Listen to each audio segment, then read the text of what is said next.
hope you guys are having a good day. I'm Dr. Boyce Watkins from Your Black World and the Black Business School.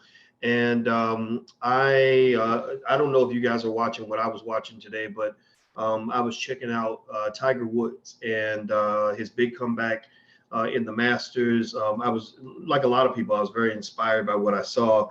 I was one of those people that thought Tiger was kind of done. I didn't expect him to ever make a comeback, and he did it. You know, he won the Masters. I think he won it by 2 shots and not just one. He didn't barely eke by. He actually won by a healthy margin. What's up, Gilbert? How are you? And I don't know about you guys, but I'm super excited about it. I'm very inspired by it. I think that it was something I didn't expect. And I know Tiger has an interesting history. You know, his history is kind of one where, you know, people for good reason have issues with him politically, but I'm not really worried so much about that. I'm really more interested in sort of the, you know, what I can gain from it, because I told you guys I'm not really thinking much about attacking Black people unless there's a good reason to do it, you know. So anyway, with Tiger, I don't know if it is. Are there any other golf fans in here? Anybody, even if you're not a golf fan, did you happen to check out Tiger win that Masters? You know, yeah, I see. You're right, Bloody Pine. Yeah, you're right. He made up a whole racial category. You know, now that was, I think he was 21 years old when he said that. Now he's 43. So I don't know if we all want to be held accountable for dumb shit we said when we were 21. But, you know, but he did, you know, I don't know if anybody else noticed when he gave all them hugs to everybody after he won. I don't think he hugged a single Black person. So the boy does need help. Ain't no question about it. The man needs some help. However, you know, at the same time, if you just look at him as a golfer, you know, as a human being in terms of what he's accomplished as an athlete, I think there's a lot to admire, a lot to respect. And that's what I'm going to choose to focus on now. But anyway, hit the thumbs up button. If you haven't hit the thumbs up button, please hit the thumbs up button on the video, and also make sure you subscribe at drboycetv.com. And don't forget that we're on iTunes as well, so you can look up my name on iTunes and get the podcast there if you want to listen in your car. Now, here's what I wanted to do. I thought it would be interesting since people were asking me about it. And I thought it would be fun to kind of check this out. Here's one thing that people don't know really about Tiger in terms of, you know, what's been going on with him. A lot of people know. You guys know I'm opinionated, and I'm not afraid to share my thoughts. You know, you know, the thing that would happen in 2009 is kind of when Tiger fell off. Like, you know, before that, the year before he won, that was when he won his last major. I think it was the U.S. Open. It was in 2008. He hasn't won the Masters since 2005. So 14 years ago was the last time he won the Masters. Before that, he was winning majors almost every single year. He was on his way to breaking what was considered to be the unbreakable record of Jack Nicklaus, which was 18 majors. Now Tiger's got 15. You never know. Maybe if he can continue playing, he might break the record. But he ran into one of the things I was warning you guys about when you're trying to set goals and, you know, and build wealth. He ran into crazy relationship problems. You know, some stuff with his wife went down. His wife should have went to jail because she actually tried to kill him with a golf club. If she were a Black man, that would have been attempted murder. But again, as I've told you guys 1,000 times, you know, white women get these special privileges. So because she's a white woman, people were like, oh, well, the only reason you had to hit him in the head with a golf club is because he was a cheater and he's a bad guy and he's a bad person and all that. Right. Well, anyway, Tiger, you know, paid dearly for a bad relationship choice. You know, he married the nanny. And because he married the nanny, he ended up writing a check for about $100 million in the divorce settlement. So he gave her $100 million when the divorce went down. And so, you know, Becky's revenge was in full effect in the life of Tiger Woods. And from what I understand, I don't think he's learned his lesson yet. So I looked at his girlfriend. She don't look too Black to me. But that's his personal life, not mine. So I'm not going to talk too much about that. Now, if you want to know where Tiger Woods is, Jamin says men cheat every day. Well, you know, and people cheat, right? Not just men. Cheating, you know, a lot of the marriages that you think are perfect and wonderful ain't really perfect and wonderful, you know, underneath the surface. Just know that. Like, so if you're young and somebody acts like they got the perfect little marriage, just be cautious, because a lot of that ain't what it pretends to be. People are good at pretending like things are a certain way.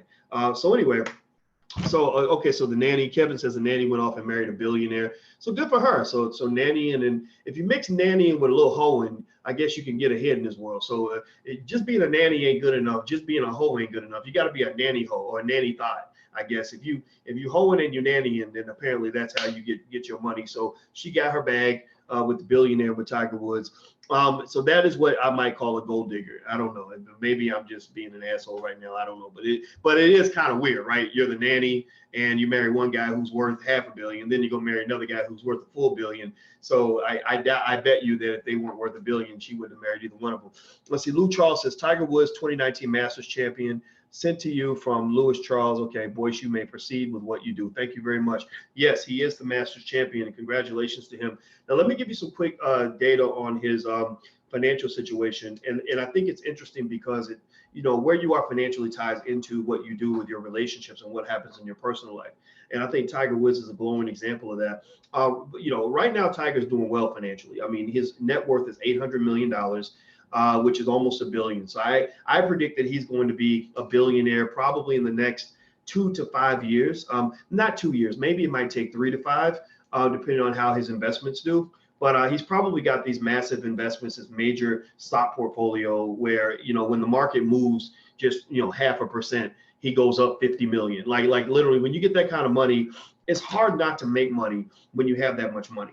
And that's why I tell you guys to plant seeds and make little investments for your kids and your grandkids, because if you get somebody 30, 40 years, it's easy for somebody to become a millionaire if they plan 30 years in advance.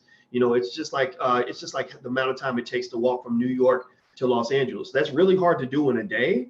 But if you give somebody like two years to do it, it's very easy. You can walk from LA to New York and back, and then back again and back again and back again. Because building wealth is nothing more than like traveling down a road. It's just accumulating assets. So if you start now, then your grandkids, your children can be millionaires. If you have a newborn baby and you invest consistently for that baby for 30 years, and you invest even in a basic way, that child will have hundreds of thousands of dollars in assets. So if you're not investing right now, you're missing the opportunity to do something great for your kids. Like I'm telling you, you got to do it. So anyway, 2009, Tiger got a divorce. The divorce cost him about $100 million. Right now, Tiger's income, despite the fact that everybody thought that, they'd done a Bill Cosby on him, that he was done and wasn't making no money, that is not true. Tiger was making $50 million a year, even on a bad year.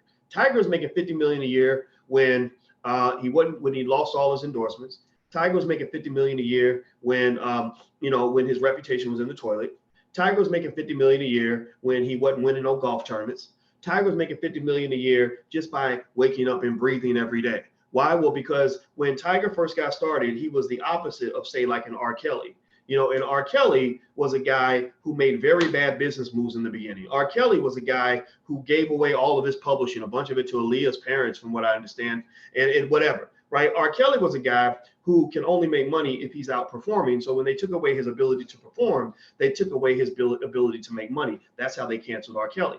It would be really hard for them to cancel Tiger Woods, because Tiger Woods' his black daddy, again, I wish his black daddy had instilled more blackness in him. He instilled all this other stuff. He instilled golf in him, but not enough blackness. But his black daddy was making business deals way back in the day. His black daddy knew when Tiger was 7 that Tiger was going to be worth hundreds of millions, if not billions of dollars. His black daddy knew that Tiger was going to be $1 billion asset. So his black daddy can be compared to LeVar Ball. His black daddy can be compared to the daddy of Venus and Serena. His black daddy can be compared to the daddy of Beyonce. His black daddy can be compared to Joe Jackson. And if you look at Joe Jackson, Matthew Knowles, Richard Williams, Tiger's daddy, Earl Woods, and all the other black daddies who push their children to greatness. Joe Jackson, I think I mentioned Joe Jackson. If you look at all these black daddies, what's the one thing they all have in common when it comes to how they're seen in the media? What's the one thing that they all have in common when it comes to how they're seen in the media? They are all seen as being filled with toxic masculinity, being abusive, being reckless, being aggressive, being irresponsible. That is the consistent theme that you will see. If you read stories about Matthew Knowles, they're negative. If you read stories about Joe Jackson, it's he beat those kids. You read stories about Tiger's daddy, they were ridiculing him from the beginning. You read stories about Richard Williams, they talk about him being, being this crazy man who's putting all these demands on people, right? That's what they do. That goes back to what I was talking to you guys about earlier. The black man is seen as a rodent to society. He is disrespected by society. So if we don't respect our men, then nobody respects our men, right? So basically, what I'm going to say to you, straight up, point blank, period, is that, that's what you're going to typically see. You're going to see the black man get disrespected, and that's why you can't let white media tell you what to think about black men. Some black men are really bad people, but some of them are just people that the media decided they were going to hate no matter what. Tiger's daddy, they used to write articles about Tiger's daddy when he was 16. When Tiger was 16, Sports Illustrated wrote a crappy article where his daddy was like, my son's going to be the greatest golfer in history. He's going to be the best, and he's going to blow away all these people. When Nike signed the first deal with Tiger, first deal, 5 years, 40 million. First year, five years, 40 million. First deal. Their attitude was like, wow, they're giving this much money to a black kid. He should be happy. You know what his daddy said? His daddy said, that's chump change. That's chump change compared to what my son's going to get in his next deal, because my son is the greatest. He's going to be the greatest golfer that you guys have ever seen. And in their mind, they're like, oh, this arrogant nigga, this loudmouth nigga, he's messing it up for his son because he won't shut his mouth and blah, blah, blah, blah. Well, what happened? Well, Tiger became the greatest golfer that they ever saw. He became the greatest golfer in history. Tiger was breaking records. Do you know that Tiger Woods used to break records that were 200 years old? Like 200 years. I mean, these were records that were set before golf was even played in the United States. They hadn't even discovered golf in the US. They were playing it in Scotland. He was breaking records, 200-year-old records from Scotland. It was crazy, right? So his daddy was right. His daddy, had something that these white folks can't compete with. His daddy knew who he was, at least in terms of being great. Now, again, culturally, I wish he'd done a little bit more in terms of teaching Tiger his blackness, but in terms of competition, Tiger's daddy used to have Tiger training with the Navy SEALs. That's where he got that from. His daddy was a military man. My daddy's military. That's why I respect soldiers, because there's something that a soldier has in their mind. Tell me if you're a soldier or got a soldier in your family, and you know what I'm talking about. If you are a soldier, you have a soldier in your family. A lot of soldiers follow me, I noticed, because soldiers have a special mindset. A good soldier has an understanding of the importance of accomplishing the mission. That means that when you're trying to take on a challenge, you don't sit around and whine about it. You don't bitch about what they said about you. Alan is a Marine. Tell me, Alan, give me some feedback on this. They don't sit around like, oh, they don't like us, Dr. Boyce. They called me the N-word. A soldier kind of knows a basic fact that black people don't understand. A soldier knows that your enemy does not like you. A soldier knows that your enemy is always going to say negative things about you. A soldier knows that your enemy is not going to validate you. But black people don't understand this. We look right to our sworn enemies. We look to the people who lynched and raped and murdered and castrated our grandparents, and we say, do you like us? Oh, well, you don't like me. Black Lives Matter. You hurt my feelings, and I can't go to school because the racism so bad and they were so mean to me. Oh, Tino, give me a tissue, right? That's what we do. That's what we're trained to do. And what happens is when they get in your head, they train you to not compete. Because they know if we just hurt their feelings and we call them the N-word, and we're gonna hang a noose in his locker. Ain't no neck in the noose. We just gonna put a noose in his locker. That'll distract him. And when you get distracted, you won't compete. You'll start crying and you'll go home, and then they'll get the trophy to themselves. They'll be like, good nigga, keep your punk ass at home, because we're gonna compete for the big piece of chicken. You can get whatever crumbs we decide to give you, because you're nothing but a big pile of big swollen vaginas. That's what you are. That's what your whole community is. Nothing more than a big pile of little powder puff ass, whiny ass people who can be triggered by anybody. Just call a toothless hillbilly with a second grade reading level can call you the N-word, and you'll waste your whole week complaining about how they hurt your feelings. Right. But so the reason I think that I connect with soldiers, I have a lot of soldiers and veterans, and thank you for your service, by the way, who follow me. And I couldn't figure it out. And I talked to my dad about it. He was in the Vietnam War, and I figured it out. I said, I think it's because, I think soldiers kind of understand that you ain't got time for bullshit. When you got something important to do, you ain't got time to sit around and worry about how somebody feels about you. Who cares? Who cares? All that matters at the end of the day is kind of who won.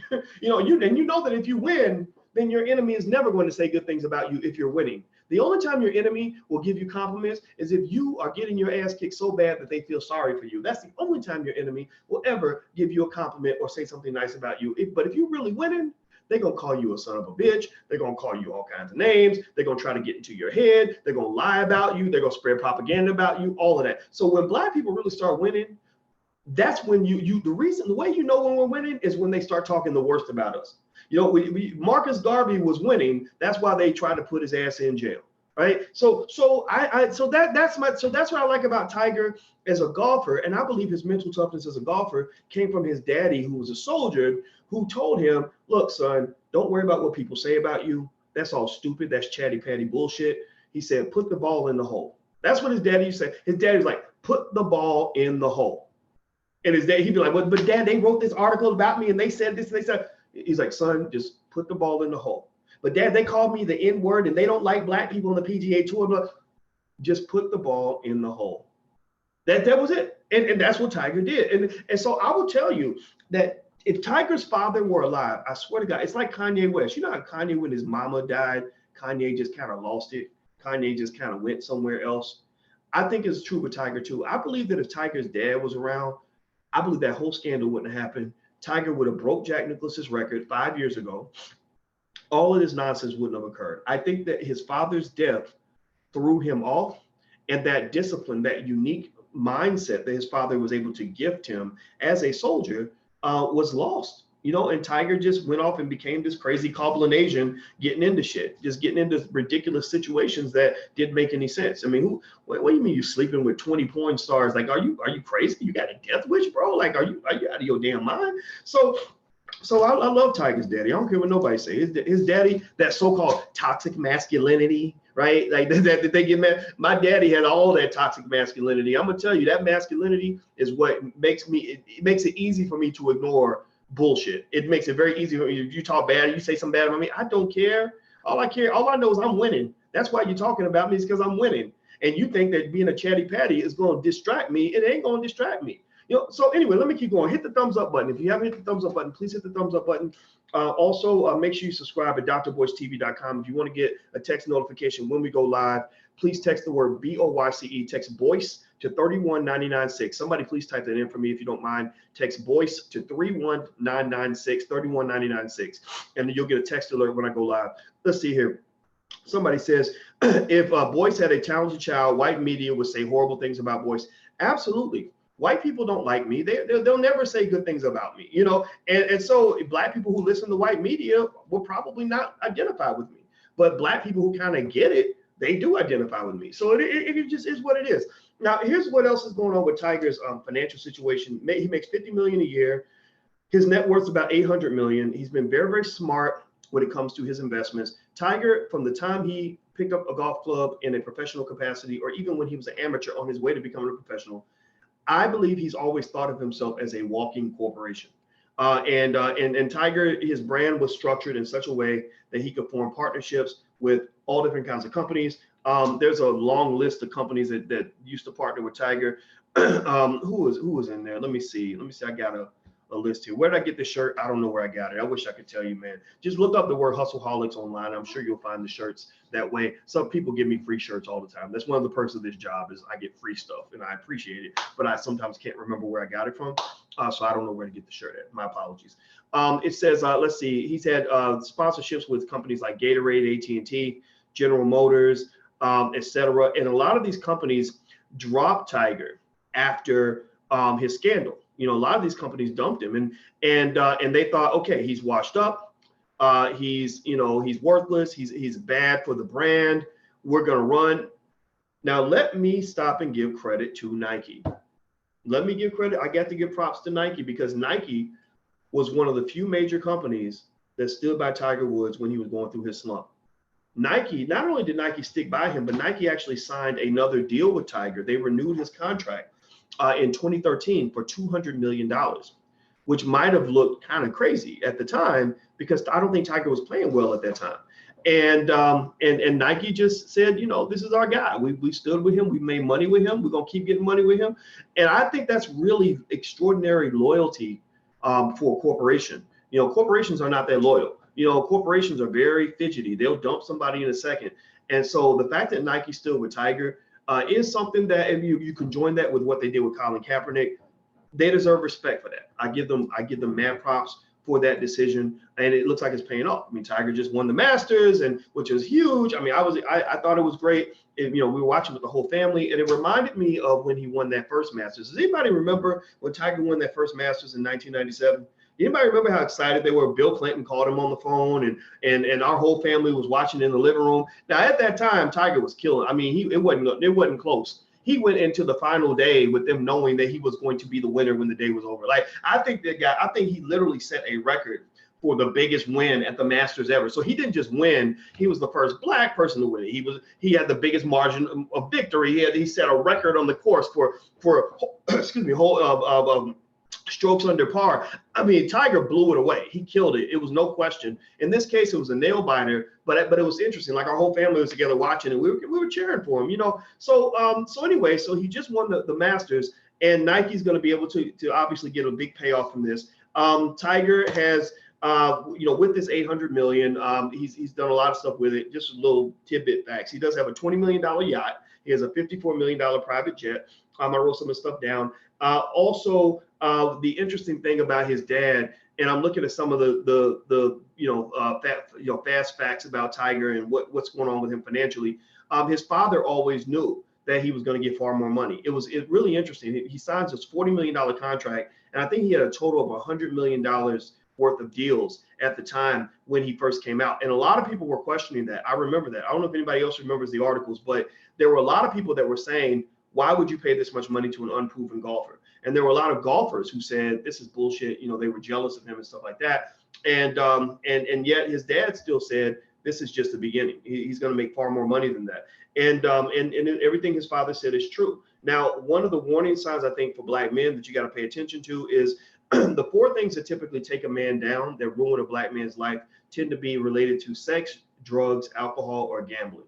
Some sort of addiction. It's a lot of times it's addictions. And in Tiger's case, it was a sex addiction. But I've seen a lot of guys go down with drug addictions. A lot of former, NFL players and stuff like that. I think I saw something the other day about there's a guy named Clifford Rozier who used to be a basketball star at the University of Louisville, and I read something about him going down with a drug addiction, which tapped into his schizophrenia, which caused mental illness, and then they fed into each other and it became a big mess. Alcohol. And Allen Iverson, if I'm not mistaken, he struggled with alcohol and gambling, and so basically for men, I think you got to be cautious, and I think ladies also, if you're tying yourself to a man, be mindful of these things, because these going too far. A lot of men engage in any of those 4 things: sex, drugs, alcohol, or gambling. But there are some men who go too far with it. Like, so for example, if a man is having sex with 50 women a year or whatever, then that's not good, because that's not safe and stuff like that. So what was it? The guy Winston Bennett, who played at the University of Kentucky, he used to, he was a basketball star, so all these girls used to like him. But the thing was, later on, years later, he's doing an ESPN special where he's talking about how he used to have sex with 90 women a month. 90 women is too many women for a lifetime.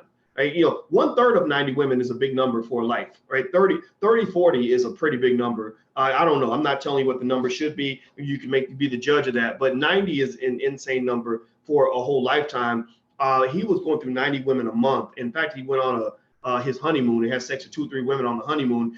And so, it's kind of hard to have normal relationships when you have an addiction that's kind of pulling you in a certain direction. But then also, you're hurting people, you're putting people's lives in danger. And I think these are things you got to kind of watch out for, because a lot of people that are addicted to things are typically in denial, and they never call it an addiction. And so also within yourselves as men, just understand it doesn't just disrupt what's going on with you family wise. It disrupts your ability to really do anything. If you're out chasing women all the time, then you don't have time to actually build or create anything or learn any skills. You can't, because you're always chasing women. You ain't gonna have no money because you're spending all your money on some girl you just met, or if you look at drug and alcohol addictions, I'll tell you what, Malcolm X used to say that the white man will sell you the liquor bottle, but he will lock you up for being drunk. So he'll sell you the liquor bottle just so he can lock you up for being drunk. So he's making money off you on the front end and the back end. He's making money on you from you because he sold you the liquor, then he makes money from you because you're drunk, and now he gets to put you in jail and make money off you for mass incarceration. So just like those grocery stores, they'll sell you the brownies and the cakes and the cookies and everything that gives you diabetes in the front of the store, and then sell you diabetes medication in the back of the store, right? Because they want to make money off you from the front end and the back end. Alcohol is actually, just going to that third type of addiction, alcohol is the worst drug. Studies have shown alcohol is the worst drug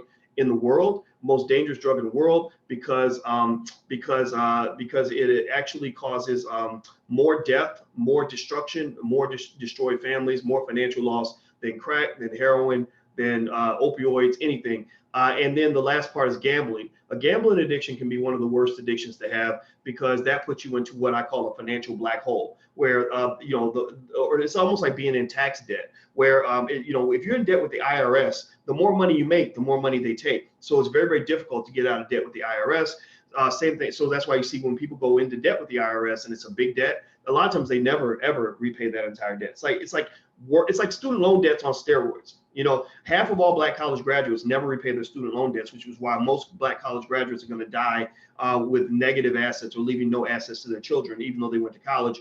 Whereas gambling debt is even worse, because it even sinks even deeper into the hole. And so you want to just kind of think about these things. And I think with Tiger, what appears to have derailed him is the sex addiction, because it caused him to make bad decisions, put himself in dangerous spaces. I mean, you're a one-man billion-dollar corporation. You shouldn't be having sex unprotected with porn stars. You shouldn't be having sex with a porn star anyway. I mean, come on now. But I mean, unprotected sex, that shows some sort of mental illness. That shows that everything that looks perfect with Tiger ain't as perfect as it appears to be. And so that actually concerned me, just from a financial standpoint. How you live your life is deeply connected to your financial outcomes.